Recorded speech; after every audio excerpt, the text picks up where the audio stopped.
En raison de sa proximité avec la zone sahélienne, le département de la Liborie au Bénin recherche au quotidien des remparts contre le désert. En 2009, il s'est doté d'un projet consacré à la sauvegarde de l'environnement, le PVE, ou Projet de promotion du volontariat pour la gestion décentralisée de l'environnement. C'est un projet qui s'inscrit dans le but de renforcer l'implication des communautés à la base, notamment les jeunes, dans le processus de la réalisation des objectifs du millénaire, notamment l'objectif 7 qui est relatif au développement durable, à travers la mise en valeur du volontariat comme vecteur de progrès et de cohésion sociale. Le projet devait être financé par une multitude de partenaires, mais c'est seulement le programme de volontariat des Nations Unies et le PNUD qui ont honoré à leurs engagements. Donc, nos remerciements vont à l'endroit de ces bailleurs. Ce département a été choisi parce que c'est un département qui est la porte d'entrée du désert au Bénin. Quand on voit un peu la situation de ces communes par rapport aux autres communes du Bénin, c'est les communes qui sont les plus exposées à ce phénomène-là. Parce que c'est de par ces communes que la désertification peut arriver au Bénin. Et il faut aussi rappeler que ce projet a été monté grâce à la demande des communes du département de la Liborie qui se sont approchées du gouvernement et du PNUD pour demander l'élaboration d'un dossier de projet sur l'environnement qui va concerner leurs communes parce qu'ils sont exposés au phénomène de la désertification. Le PVE s'est assigné 2 objectifs.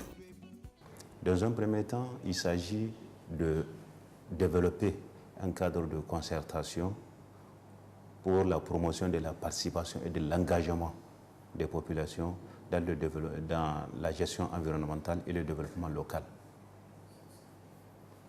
Donc le deuxième objectif, c'est d'encourager les initiatives de volontariat pour un développement local respectueux de l'environnement.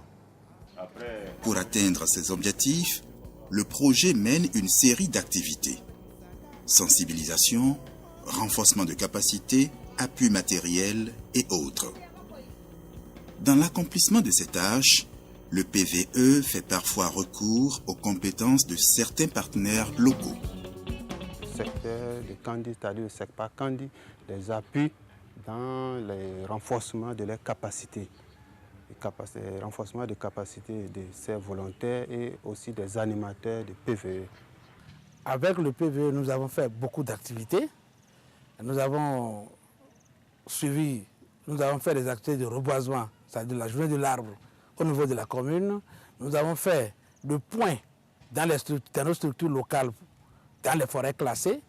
Et leur action, ils sont venus voir tout ce que nous sommes en train de faire dans ces forêts. Et ils ont apprécié. Et même après ça, il y avait un concours et les nôtres ont gagné un prix dans ce domaine. Souvent, c'est quand les plus s'approchent qu'on nous sollicite pour appuyer des volontaires qui sont dans les 6 communes. Parce que le PVE a mis en place un système de volontariat, des gens bénévoles qui travaillent à leur côté. Donc nous, avec nos collaborateurs qui sont au niveau des communes, ils vont pour faire le traitement systématique de ces points d'eau. En matière de gestion des eaux usées, nous avons aussi fait la promotion d'un ouvrage que nous appelons la voie Pusard. C'est un dispositif qui permet de mieux gérer les eaux usées grises, c'est-à-dire les eaux produites au niveau des maisons, eau de vaisselle, de lessive. Donc déjà, il y a le dispositif là, le lavoir est là, et directement, il suffit que je lave, je fais la vaisselle, la lessive, directement je verse, et ça conduit vers un réservoir d'eau. À la naissance du PVE, en 2010, nous étions au niveau de la PIDA en train d'accompagner les communes, les 6 communes de la Liborie, pour l'élaboration de leur plan de développement communal de 2e génération. Donc nous avons dû formaliser ces relations en créant ce qu'on appelle le comité interstructure, qui réunit aussi bien le SIAC ici, le service intercommunal d'appui communautaire de l'APIDA, le PVE et une autre structure qu'on appelle Organisation pour le développement économique des territoires de la Liborie, ODETA. La collaboration a abouti même à l'organisation d'un atelier pour la formulation d'un programme pour le reboisement, en tout cas des bassins du fleuve Niger. Les bénéficiaires du PVE sont classés en 4 catégories. D'abord, les communes à travers les élus locaux. Dans un premier temps, nous avons eu le verdissement de nos PDC, de deuxième génération dans nos communes. Parce que grâce au fait à ce programme, il y a eu une meilleure prise en compte des problèmes environnementaux dans nos 6 communes. Ce qui nous a permis de bien élaborer nos PDC en tenant compte vraiment des problèmes environnementaux. Deuxième chose, il y a eu l'élaboration d'un document spécifique de l'environnement, qui est certainement le programme local d'aménagement et de gestion de l'environnement, plage pour chaque commune. Troisième résultat qu'on peut dire, il y a eu aussi l'élaboration d'un document de stratégie de mobilisation de ressources en vue du financement des projets verts pour chaque commune. Quatrième élément que nous pouvons citer, il y a eu une mise en place d'une plateforme départementale de promotion et de coordination des actions de volontariat pour la gestion décentralisée de l'environnement dans le département de la Liborie. Cette plateforme s'est déjà dotée d'une stratégie et d'un plan d'action 2011-2012. Donc ces démembrements au niveau des communes sont aussi mis en place et fonctionnent. Ce programme est la bienvenue dans notre commune parce que depuis son arrivée, il y a eu une amélioration du comportement de nos populations vis-à-vis de l'environnement. Il y a une agression de l'environnement par les exploitants forestiers et par les faiseurs de feux de brousse tardifs.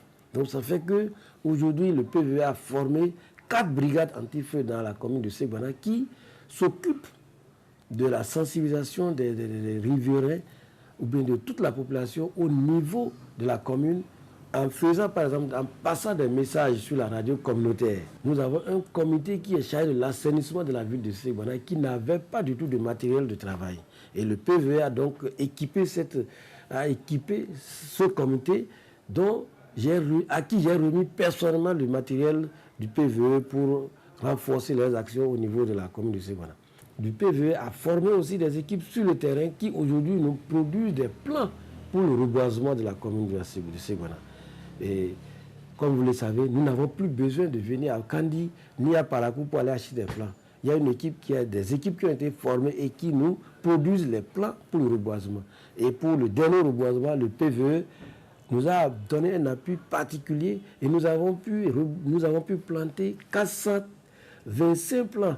En plus des élus locaux, certaines associations bénéficient, elles aussi, des actions du PVE. La deuxième catégorie de bénéficiaires, c'est les groupements des volontaires. Les groupements des volontaires. Ces groupements des volontaires, c'est des groupements qui sont constitués que des gens qui se sont portés volontaires pour mener des actions au profit de leur communauté. Donc, ces groupements de volontaires, on peut citer quelques-uns. Nous avons, par exemple, les comités de gestion des ressources naturelles. Nous avons les brigades anti-feu de brousse, les brigades sanitaires, les comités de salubrité dans les différentes communes. Donc, ces groupements-là, leurs capacités ont été renforcées sur le plan technique, organisationnel et matériel. On n'arrivait pas à produire assez de plants. Ce n'est pas un manque de moyens.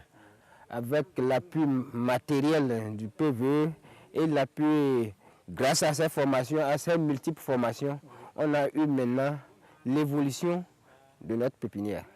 Grâce à ces appuis-là, on a eu un projet qui nous a financé, qui nous a demandé beaucoup de plans.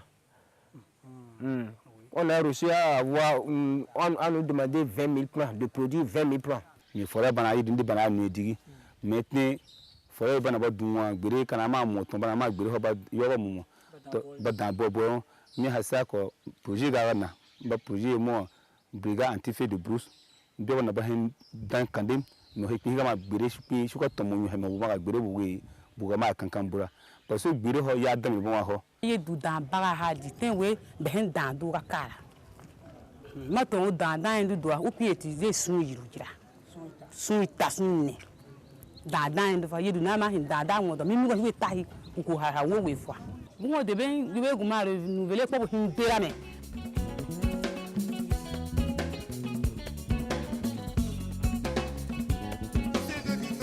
Notre association a pour rôle de nettoyer les endroits sales de notre localité. Nous avons reçu comme appui du PVE des brouettes, des pelles, des râteaux, des souliers, dents, cache-nez. Et c'est ce matériel que vous voyez utiliser ici. La troisième catégorie de bénéficiaires se compose des radios locales des communes concernées. Nous sommes ici à Banikwara où les problèmes environnementaux sont vraiment très cruciaux. Et un projet comme le PVE qui s'occupe de la question ne peut que être le bienvenu à Banikwara. Et donc c'est dans ce cadre-là que ce projet est venu appuyer déjà ce que nous faisions sur le terrain. Nous avions déjà dans nos grilles de programme des tranches qui forcément devraient parler de l'environnement, mais avec ce partenariat-là, je crois que ça a un peu plus enrichi notre grille et ça a renforcé également nos capacités à réaliser déjà ce que nous faisions par le passé.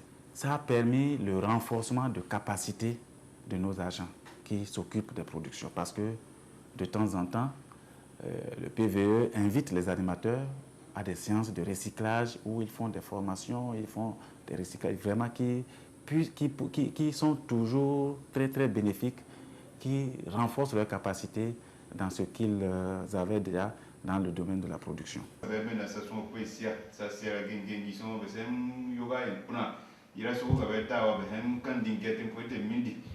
dehors de ces formations, c'est que Kandi FM a besoin de bénéficier de soutien matériel.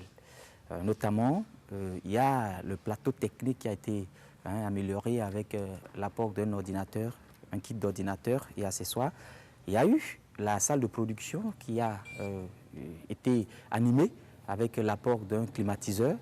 Et il y a eu que le personnel également a trouvé son compte à travers la construction d'une cabine de 2 toilettes avec douche qui sert au personnel aujourd'hui. Donc, de façon globale, c'est que pour nous, c'est un partenariat. Et s'il faut le recommencer, on allait le reprendre ça par 2 fois maintenant, pas une seule fois.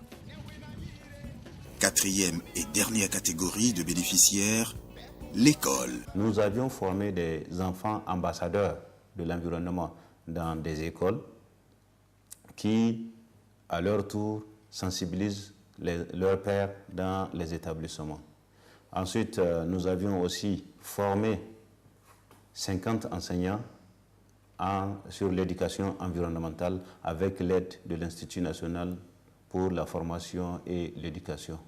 Mon école a été ciblée parmi les écoles de la circonscription scolaire de Gogounou pour la protection de l'environnement. Et le projet, c'est le PVE. Au début, ils étaient arrivés, ils ont suivi une formation d'une journée. Après la formation, ils ont amené les plants que vous voyez devant nous et que les enfants ont plantés et chacun est responsable d'un plant et qu'il entretient jusqu'au moment où il va quitter l'école primaire. Et dès qu'il sera aussi au collège, il y a ce projet-là aussi qui s'étend vers le collège de CG de Gogounou et ces enfants-là seront suivis jusqu'au collège. Les gens des projets ont constaté que dans nos programmes que nous suivons, dans nos champs de formation que nous utilisons pour enseigner les enfants à l'école, il y a des thèmes qui concernent l'environnement. Alors, donc ces thèmes-là sont ciblés pour que nous puissions insérer ces thèmes-là dans nos situations d'apprentissage à l'école. Et nous avons eu, par exemple, des thèmes, la pollution de l'eau, l'insalubrité de la place publique, le déboisement, le reboisement, et puis d'autres thèmes. La première fois, ils ont amené les arbres dans notre école. Et ils ont creusé les trous, ils ont cherché là, on va planter les arbres. Et après, on a creusé les trous, on a mis les plantes. Et on a fermé, on a arrosé. On va pour sacler les alentours. Et on arrose chaque matin et chaque soir. La stratégie du PVE passe par la sensibilisation, mais aussi par la création d'activités génératrices de revenus et d'activités écologiquement sensibles. C'est le cas ici à Loubou, dans la commune de Segbana. Nous intervenons dans l'apiculture pour essentiellement 2 raisons. Premièrement, vous nous voyez, nous sommes déjà dans la forêt classée de la Souta. Il faut mettre en place un système pour permettre aux populations de tirer des revenus de cette forêt et en même temps de contribuer à la protection de cette forêt-là. Maintenant, un site apicole installé dans la forêt, ça amène l'apiculteur qui y tire des revenus en vendant les produits de la ruche à s'atteler à la protection de cette forêt-là, puisque si cette végétation disparaît, sa production va diminuer. Donc il a intérêt à ce que la végétation demeure pour que sa production puisse continuer, qu'il puisse continuer par tirer les revenus qu'il tire en vendant le miel. Et deuxième raison principale, c'est que vous